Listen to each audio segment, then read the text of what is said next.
I hate intros so much. I feel so awkward every time.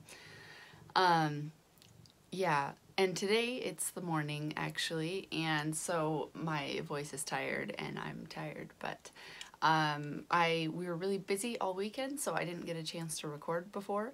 And I really don't want to miss out. I have a lot to cover, and so I'm afraid if I recorded late that I would just miss a ton of things. So, yeah, trying to decide whether I should talk about knitting or farm stuff first today. I think I'll talk about knitting. Yeah, I have lots of things to show. Last week I had showed, I think that was last time. Yeah, I showed everything I'd gotten at Flock and Fiber Festival, and I'm still enjoying those yarns, especially the little mini skeins have been really fun. I haven't started on Nicholas's project. I think I have a few things I want to get done first. I'm afraid that if I do his project first, I won't get anyone else's Christmas presents done. So, yeah. So let's see. What I cast on immediately after the last podcast are these funny little socks. These are, in case you don't know, Oregon Duck colors, which is the football team, which I could care less about football. I'm sorry. I'm just not interested. But Felicity really liked this color combination, and it was, the mini skeins were wound together in the bag, and so she was like, knit me socks out of these. I can't remember if she said socks or just knit something, but I decided to knit her some socks because knitting little socks are, you know, they're really fun. But then like these, I think the Afterthought heel is not, like, I like the idea of it a lot because it's like I can just knit the whole body of the sock and then put the heels in last. And I like the execution, like doing them is fun too, whereas like I didn't really like doing the short row heel very much, and I don't love doing heel flap and gusset. However, when I used to knit, like, oh, I should have brought those up here. Maybe I'll have to run and grab them at some point. I have these, they're super dirty and gross because I wore them camping this weekend. But anyways, I have these like, Oma, which was actually my friend's grandmother, used to call them power socks. And so they were made out of like DK or maybe even worsted weight yarn. I think it was DK. And so you could knit them up, super fast. And yeah, anyways, I used to always put heel flap and gusset in those because that's the only kind of heel I even knew about originally when I first started knitting. And I mean, up until recently, like last year. But anyways, yeah, so those style of socks that I've knitted fit really well and they stay up. So I think, and then my ones that I've had with my, what do you call it? I'm sorry, I'm so sleepy. Not sleepy, sleeped. I don't know. I'm like, still feel asleep in my face, but I'm awake in my brain. But anyways, the heel flap and gusset fit really good and they stay up. Afterthought heels do not. They tend to slide down on me, which is funny because I've heard a lot of people, I mean, I've heard before from maybe like one person, I don't remember, that Afterthought heels fit really well if you have high arches. But anyways, yeah, so Felicity's worn these several times and I try to make her wear them in shoes because otherwise they just slide down and get kind of misshapen. I think I should have put the heel further back towards the cuff because I think she's almost outgrown that size already, but I'm pretty bad at estimating where to do Afterthought heels also. It's another problem with them. Oh, no, I think I brought those. Okay, cool. Anyway, so I really like how the toe looks. They're really cute and roundy. And then because there was very limited yarn, I used up every last scrap of the yellow and I used up a lot of the green that I had. I actually spit felted, let me see if I can find it. Yeah, so I spit felted the colors together so that I wouldn't have any tails to weave in and I wouldn't waste any of the yarn. So I did that with all the color changes in here except for the heel, of course, because that's added later. Actually, I think I did spit felt the heel, yeah. You can kind of see if you are not familiar you can kind of see where I put the two yarns together and rub them together, and so then the yarn's like half green and half yellow. Wash, what are you doing? Psst, psst, psst. Hey, don't be mean. I don't know what he's doing. We're in my mom's scrapbooking room, in case you're not familiar. This is where I've been recording a lot lately because either one of the girls or both of the girls are asleep in the little house that we live in, and my husband's in there with them. So anyways, yeah, I can't really record down there, but oh well. So I made these little ones, and they were super, super fun. I really enjoyed knitting them. I love knitting socks because, I don't know, the process is enjoyable.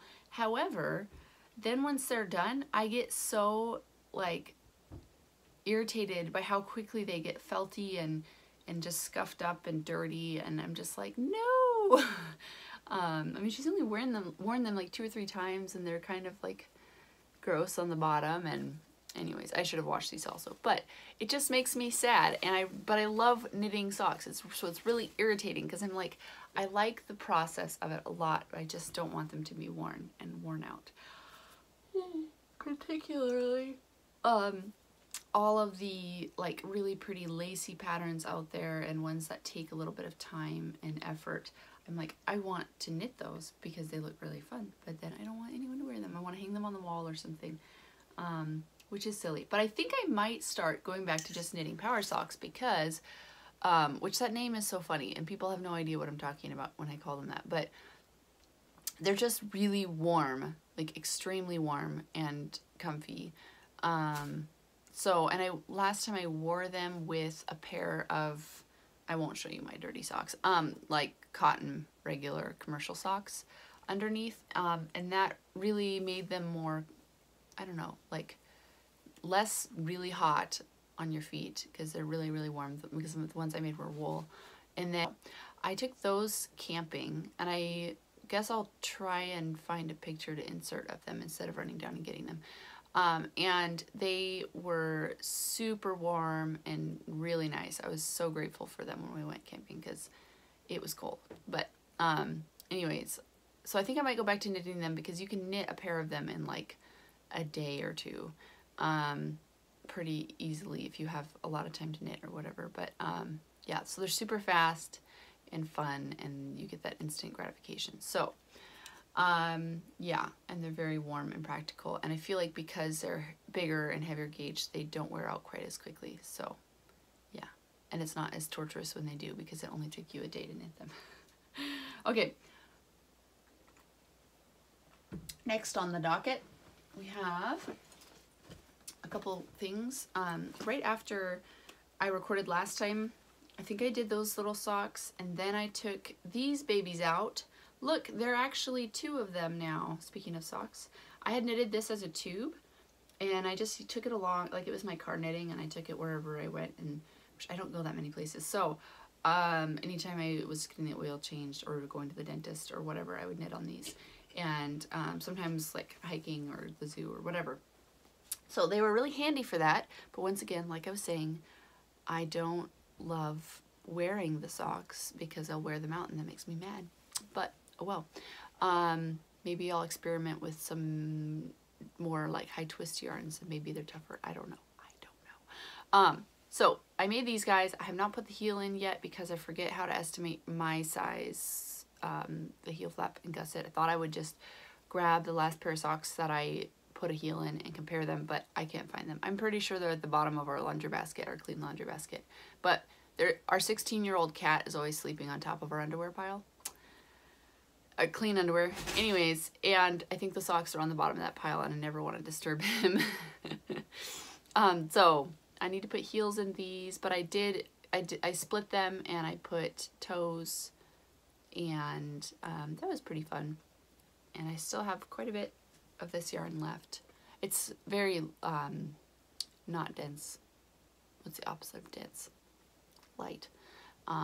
So it's not as much as these guys left, obviously. So don't know what I'm going to do with that, or if I'm ever going to do anything with that, because it's not particularly soft yarn. So who knows? Maybe it'll get put in a blanket or something someday, like people do. So I did those little guys. That was a pretty quick, just like time killer while I figured out what else I was going to knit. And then I also finished up most of the way Felicity's sweater.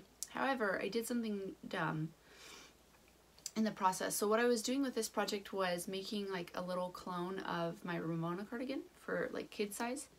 This is the yarn that I actually made those other socks out of that I was talking about a long time ago. And so it's pretty heavy gauge. I'm not exactly sure what it is. And it's very warm and soft. So that's what I was talking about. But anywho, yeah, so I put in the button bands on this Ramona cardigan. It's all crumpled from being in the bag. And it needs to be blocked, obviously. But it was all looking okay until I tried it on Felicity, and then I realized that this is not right. I didn't do something right here. I think these, like, oh, I should have grabbed my Ramona cardigan. The neckband should have like come down here somehow. Like this slope was supposed to be more slopey, more intense, more angled that direction. And then the neckband was supposed to extend part of the way down that, I think, because the way that it is, the neckband is tiny and the button bands are pretty big. And then the, when I put it on her, the button bands are like way up on her throat, you know, and too crowded. So I don't know if I will, my two options are, because really what I would need to do to really fix it is just redo the whole sweater and just make this angle steeper so that it's more like the original sweater. But instead I think, I mean, so then the other two options that are not redoing the whole sweater, because I'm not going to, because it's too boring of yarn to do that, would be to rip out the button bands and the neckband and redo the neckband and try and extend it down farther and then start the button band down lower and redo them. So maybe I'll do that. The problem with that idea is I really should not have woven in the ends before I tried it on her, but she was in bed when I finished it, so I did them. So I wove in all the ends, and I've been getting really anal about weaving in ends, where I will duplicate stitch like 70 million times on the back of the work, and so then it's like impossible to find your ends after you're done.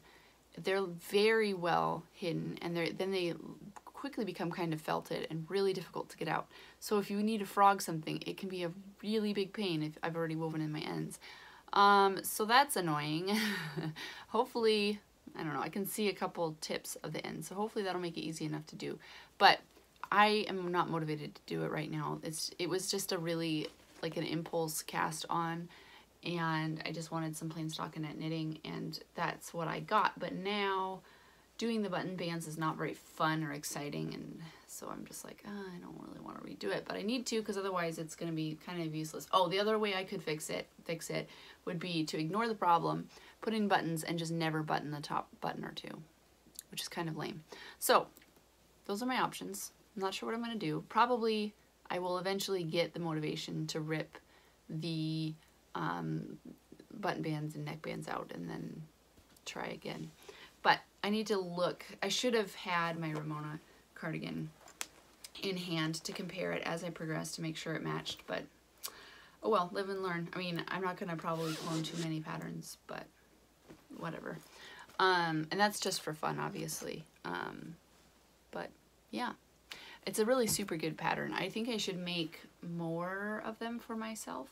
I might make one when we get our yarn back. I might make one from our own sheep's wool, because I like the Ramona cardigan that I have. The fiber for that is like, oh, excuse me, mostly wool, but then a percentage of it is alpaca, and it's super fuzzy. Like, it just has this huge halo and it's kind of funny looking, so and a little bit scratchy. So I don't know, I like it, but I want a more like woolly sweater, not like fuzzy, halo-y, alpaca-y thing. So I think I will make another one, and I think it would be cool to do it from our own yarn. I can't remember if I ordered any worsted weight yarn. We had a pretty limited supply of fleeces from our sheep because we had we only saved the very nicest, cleanest ones, and they weren't super long to begin with because I've already explained this before, but we've had in the summertime, if we leave them long, they get canary stains, and if we leave them super long, like year-long shearing, like if we only shear once a year, then in the wintertime they get really run down by all the rain if they have a full fleece. So we try to shear them like in the middle of the summer so that when they go into the winter they have a little bit of a coat but not a lot, and then by spring then we shear them again, and we can save the wool over the winter, but we can't save that spring or that summertime wool. Anyways, it means that their fleeces aren't as long as they would be, but once we move to our new property, that won't be a problem. We can just go back to shearing once a year. Hallelujah. That'll be so nice because then the fleeces will be longer and heavier, and we won't have to shear twice. So that will be awesome because it will be dry over there. My little buddy. So next, I don't know what's next. Let's see. Oh yeah, I have one more finished object. This was super fun. I actually have not woven in the ends on this, but this was another impulsive cast on. I just was playing with the colors in that mini skein haul that I got at Flock and Fiber, and really thought these colors played well together and wanted to make something out of them. So I figured the best thing to do, because there was so little of each quantity of yarn, like the green, I boop boop bop boop, don't wash burn, don't. He's trying to bite my phone. I swear, you could probably crack my screen. Anyways, the green, there was only one tiny little, I think it was like 10-gram skein. So, and I really loved the way that these two colors looked together. Ooh, I can't get it to focus. So I wanted to use them together, but there was so little of them that it just felt like I wasn't going to be able to make anything of any use. So I figured out a couple other colors that worked nicely with them and cast on this cowl. I started at this end, and Felicity, originally I was going to make it for her, and she was like, she insisted that I should make it for Washburn. So I was like, yeah, sure, I'm making this for Washburn. But then once it was done, I was like, here, try it on. And she wore it. Oh, my buddy. So, and I've made Washburn wear it too. He looks pretty handsome in it. What do you think, Wash? Yes, you look pretty nice in it. Good boy. He's purring. So, yeah. But now I'm like, I want to steal it. Ow. Because it's cute and I like it a lot. So, yeah, so I cast on this end first, and then I wasn't sure if I did color work, if I would run out of yarn too quickly, because it takes a little bit more yarn. I mean, I don't know if it's double. I think it's double if you're doing this kind of color work where it's one stitch of one color, one stitch of the other color. Maybe it's not quite double. I don't know what it comes out to, but it takes a little bit more yarn to do color work. So at first I was like, well, maybe I'll do lace because that will stretch out my yarn a little bit more. So I did 2 repeats of this gold stitch, which is actually the lace pattern that I'm using in that baby blanket, the Pine Forest baby blanket. So I did 2 repeats of that, and then thought, you know, okay, that's enough of that. This is getting boring, so and I only have a little of the green left, so I'll do some color work. And I knew that, like, I had a pretty big skein of this pink, and so I did a little bit of color work with the pink and the purple. And it was so fun to do color work again. I haven't done it in quite a long time, and I was really wanting to do a color work project since like several months ago when I bought that knitting thimble, and I just hadn't had one like planned. So it was really fun to do that.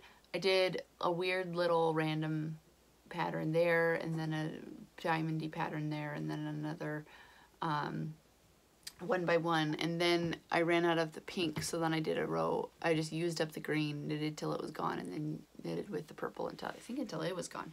So, which was hard to estimate for casting off. I think that's how much I ended up with after I cast off, which I had to stop and go back once or twice because I ran out of yarn. So anyways, it was a really fun knit. Really like what I came up with, and the colors are just amazing. And this yarn is all by the Knitted Wit, and I got it at the Oregon Flock and Fiber Festival. She had these discount bins, and the first day everything was $3 an ounce, which is a really good price. And then when I went back, like right at the end of the festival,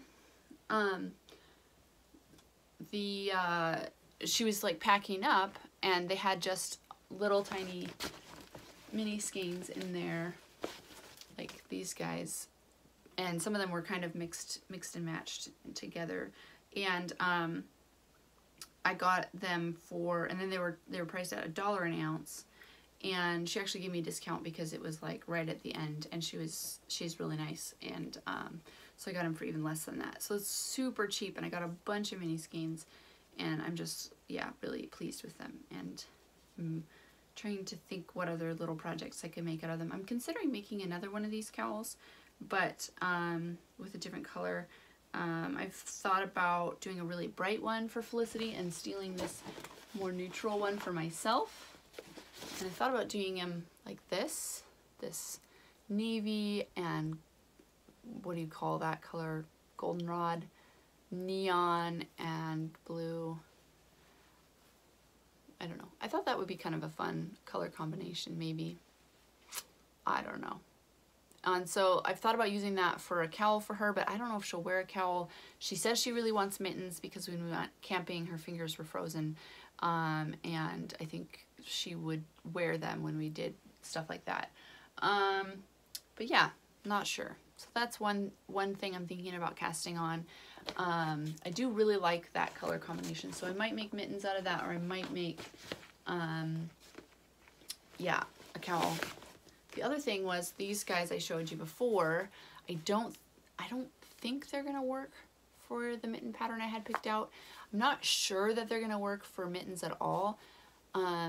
Maybe they will, I don't know. They're a little bit scratchier than I was thinking originally. I think they would be really good for color work, but I might make something for myself out of them just because I don't like to give away woolen things that are gonna be too scratchy for somebody who's not used to wearing wool. So I don't know. I started knitting some mittens, the pattern that I had picked out, and the pattern calls for sport weight, and the bit that I had looked at felt like sport weight, but then some of it is really thick, like DK at least, so then it was coming out really weird and too big. So I'm gonna either have to come up with a new pattern that will work with them or make something up. I don't really know what my plan is going to be for those, but probably I'll just find a DK pattern and try again, and then maybe that'll work out, and maybe it'll get stuffed in my stash and dealt with another time. I might just have to buy a little bit nicer yarn that is a gauge that I know for my mother-in-law's Christmas present, because that's what that was going to be. But anyway, and then once I'm done with those projects with the minis, I have a ton of purples left, and I don't know what to make out of these guys. If you have any inspiration for a project that would look good with all of these colors or some of these colors that's small enough, I would love it. I don't think I'm going to make socks out of them because I really like this yarn and I don't want it to get beat up.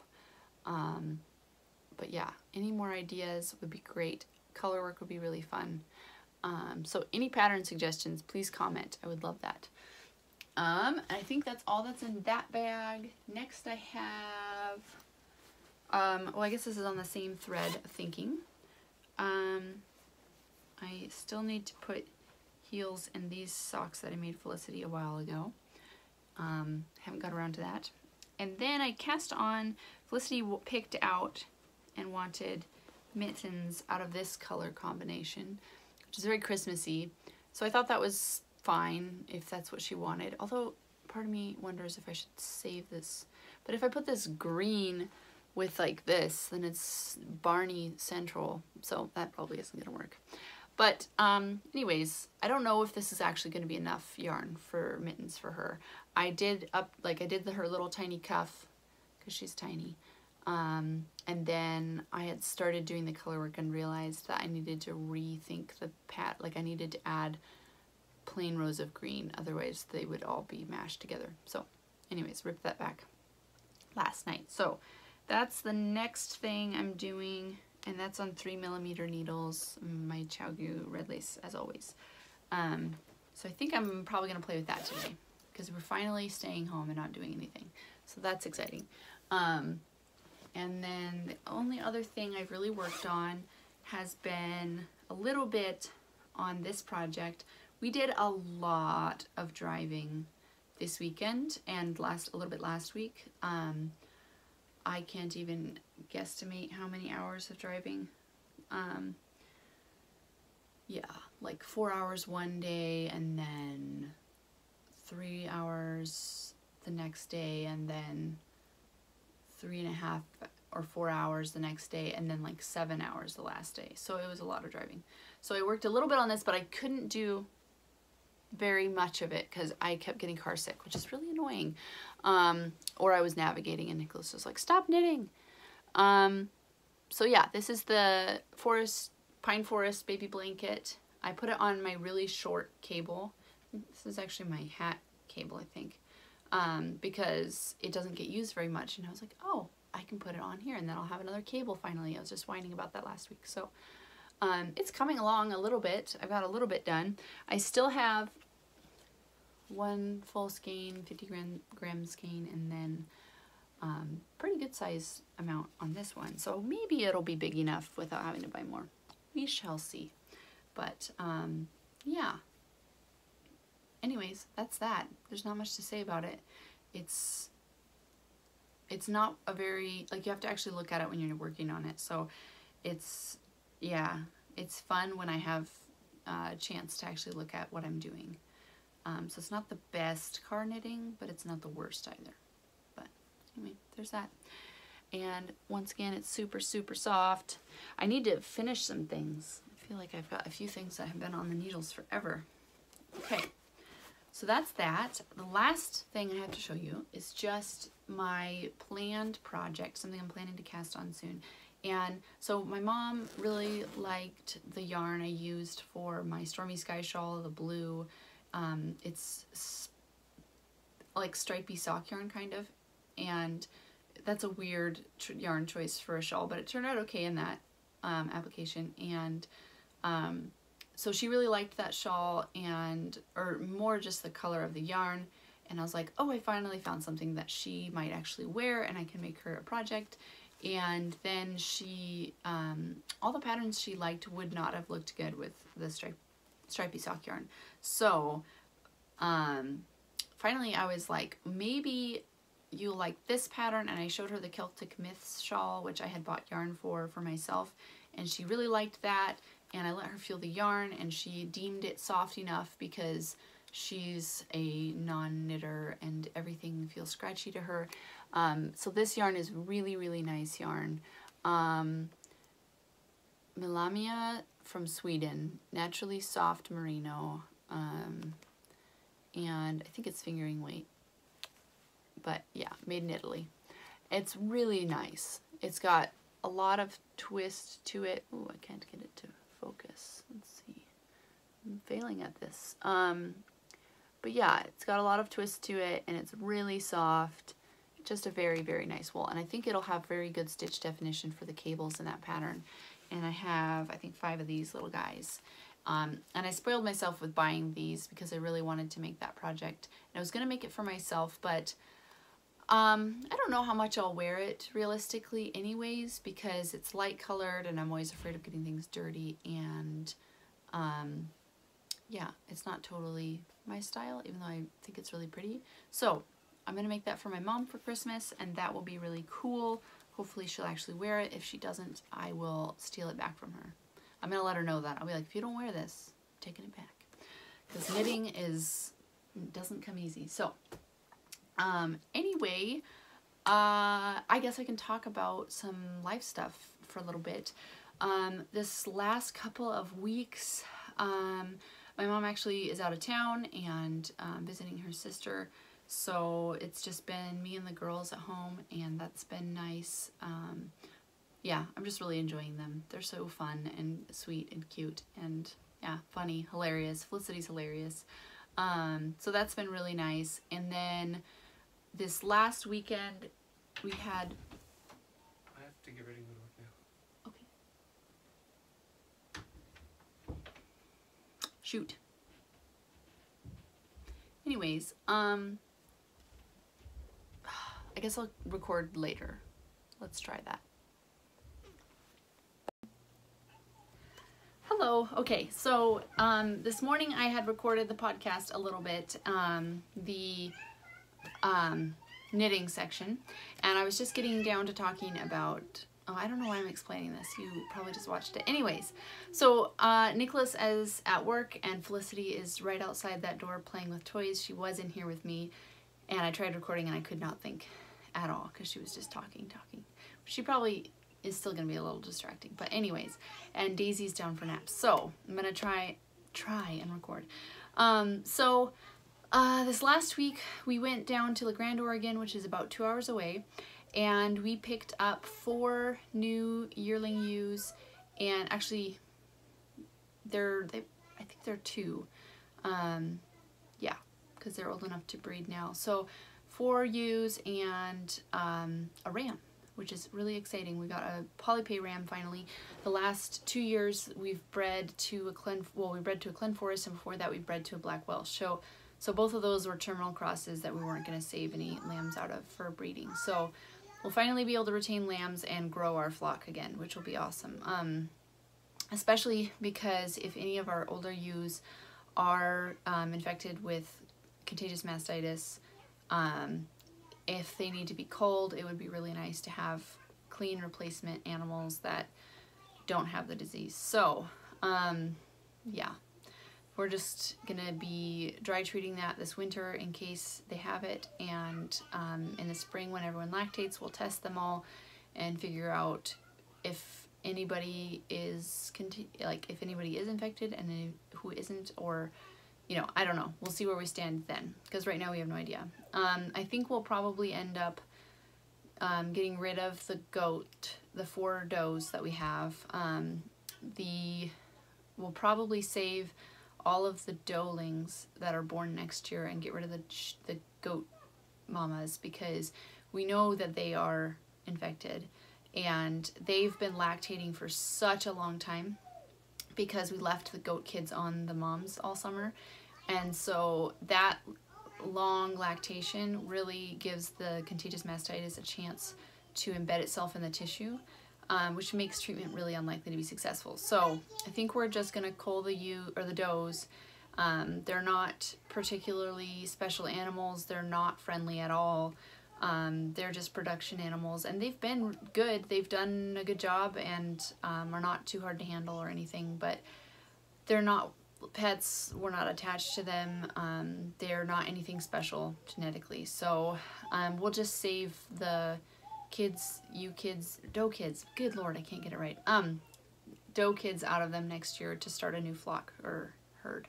Goats a herd, sheep's a flock. Anyways, and then if the ewes are contagious, we'll probably cull any animals that come up positive for staph A next year, because most of our ewes are about 6 years old anyways, and that's not old enough to need to retire them by any means, but it is getting up there, and it's not worth the risk of infecting more animals to keep an older animal that is infected around. So hopefully very few animals come up positive, but we will see. There's not really any way to know right now. So anyways, having the pure polypay crop of lambs next year will really help with replacing anybody that needs to be culled. And hopefully we'll be able to move on to our new property without any contagious animals, but we'll see.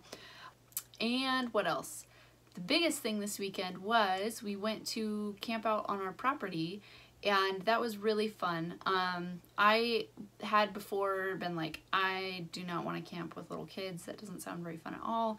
But just really, really wanting to go out there and be there for more than just a couple of hours made me change my mind. So I was the one who was like, maybe we should just camp and just sleep in the back of the Tahoe. And Nicholas was like, sure. So we did that. It was real cold.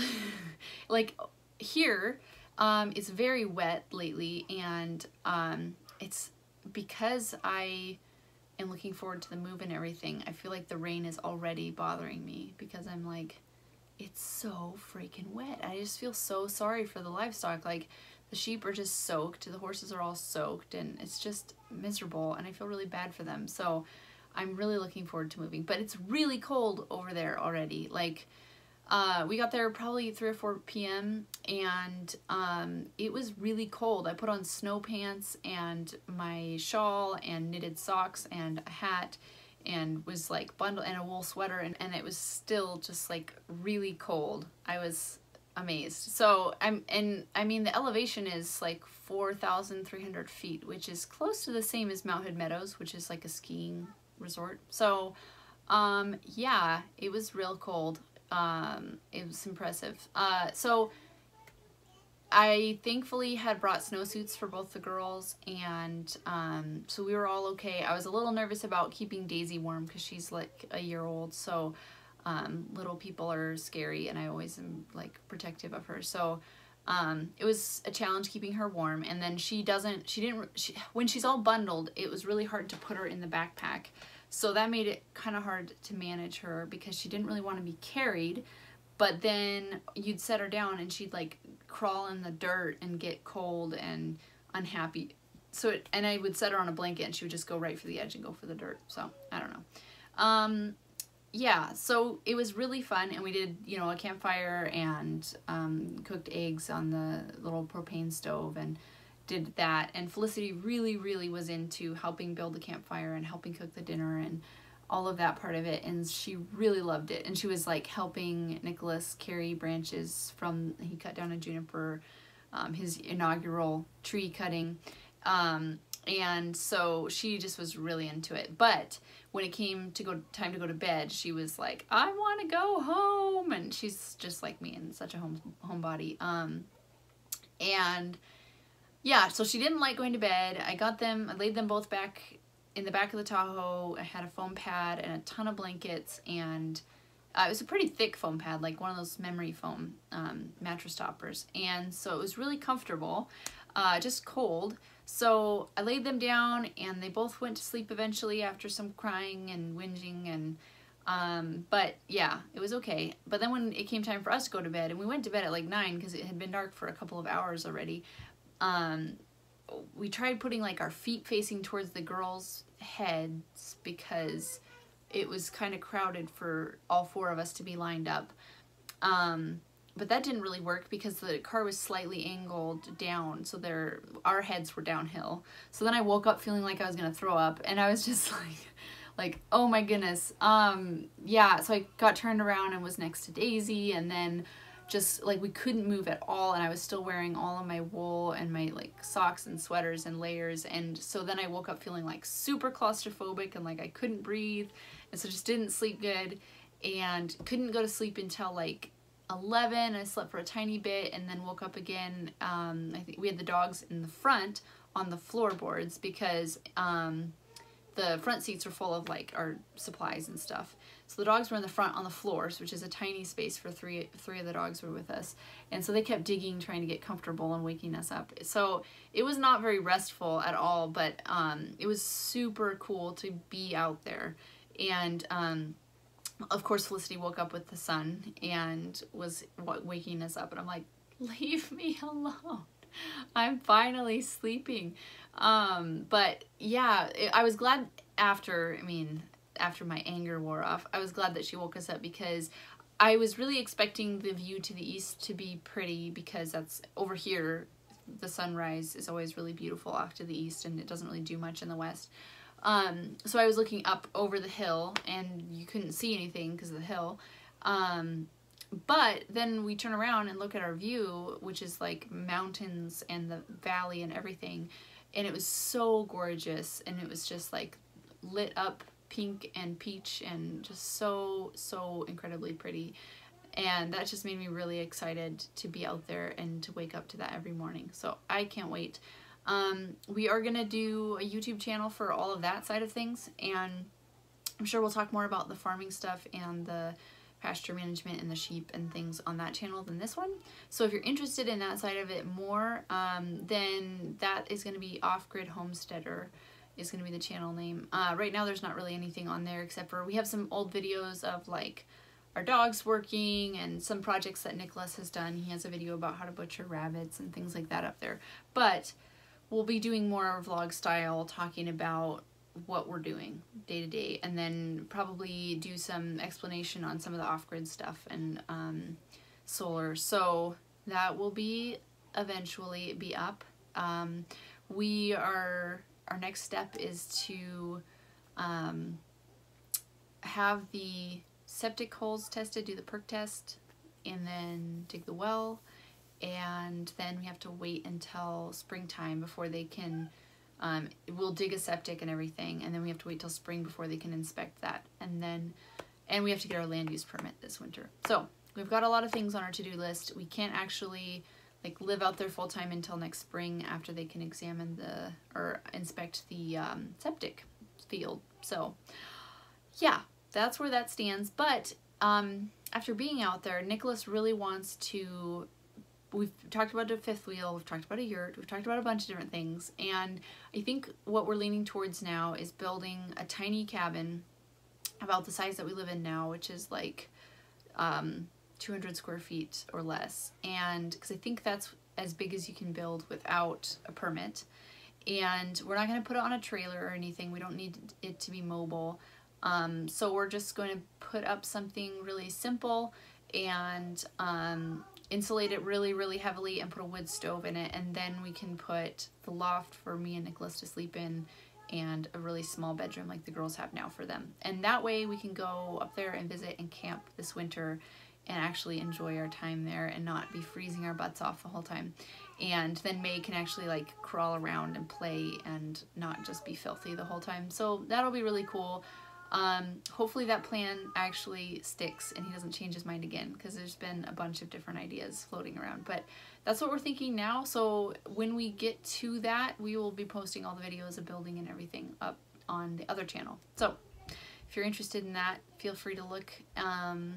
Yeah, it's not a thing yet. We haven't done that channel. So and then for the rest of the weekend, yesterday we got home late Sunday. Oh yeah, so Sunday while we were over there, we got up early and really enjoyed our morning, and then Nicholas had committed to going to look at a dog, a border collie in Paulina, which is, anyways, we're like, oh yeah, it's in that same general area, we'll go look at another dog. Like, that's fine. He is, you know, he takes his dogs really seriously, and it's a business for him, and he really wants to get into the dog training community and do something with it. So to do that, you have to buy dogs and train them and learn. So I was supportive of that, and he has a trained or a started dog that he wants to sell, and so I think it makes sense to be continuing to train more dogs and to learn. So I was like, okay, that's fine. Well, little did I know, Paulina is 2 hours to the east. So Prineville is 3 hours from our house to the east, and then Paulina is another 2 hours east. So that made added 4 hours of driving onto our day, onto an already like 3.5 hour drive day. And I was like, what? And he's like, I'm sorry, I said I would come at 11 and I don't want to be a flake. And I was just so irritated. And I mean, it was fine. We didn't like have a big fight or anything, but I was like, really, babe, really? So irritated. But it's okay. It ended up being good. We, yeah, the girls did super good. And so we made it out there pretty much on time. And the dog was on a 30,000 acre ranch, which is mind-boggling to me. No concept of how big that is. And it was really nice to visit with the gal there, and she showed us 3 different dogs. The one was a 2-year-old female, and she wasn't super strong or keen. She was a good dog. I think she'd make a good, like, fine working dog for a lot of people. But I just felt like buying a younger dog would have more potential for us to learn, and yeah, it just, I think, would have more potential than a dog that's set in their ways and you kind of know what you're getting. So we went for the young male. So then there was a 7-month-old female and her brother, and we have a lot of females, so we went for the male, and his name was Whiskey, which is our main female's name, so we had to change that. But I felt really bad because the gal was like, oh, my son doesn't really want me to sell him, but I do need to sell some dogs, so it's fine, obviously, because I showed him to you to sell him. But she's like, I should probably let my son know so he can say goodbye. And I was like, oh no, I felt terrible. So like her 12-year-old kid's dog, I felt awful. But it's, I mean, he obviously doesn't spend a ton of time with the dog because the dog doesn't know, like, he doesn't know how to come or sit or do anything. Like, he's very friendly and pretty well socialized, but not trained at all.